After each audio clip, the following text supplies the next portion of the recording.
Note that I specifically use the second definition with the red indication, as this is the new wave of easily sending your releases out without any hassles. Since we are all on the internet and most of us either work at home or work at home on a part-time basis, we will focus on sending out press releases through the advent of email and press release online venues. The kicker is you can do this completely for free. The basics of a press release is as follows. You must include these 5 attributes: who, what, where, when, and why. If you can follow these 5 steps, then you're pretty much set to go. Let's use some examples. Who?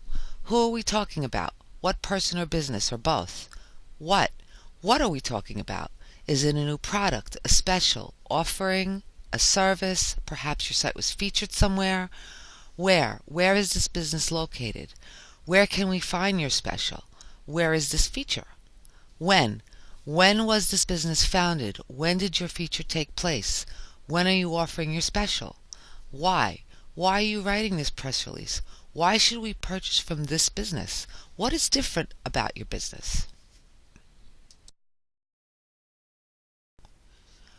Note that a good press release should only be 1 page long. Remember the following.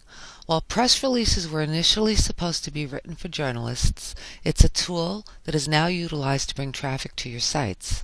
It does not matter if a journalist ever picks up your PR.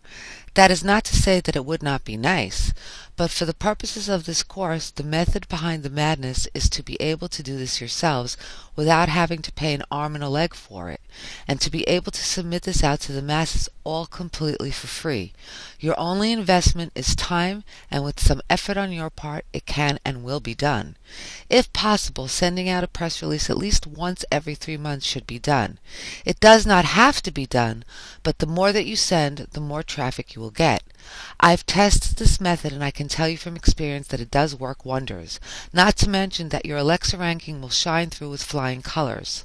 Your Alexa ranking is your reached viewers. What this means is that the lower the ranking goes, the farther and wider your reach to viewers is.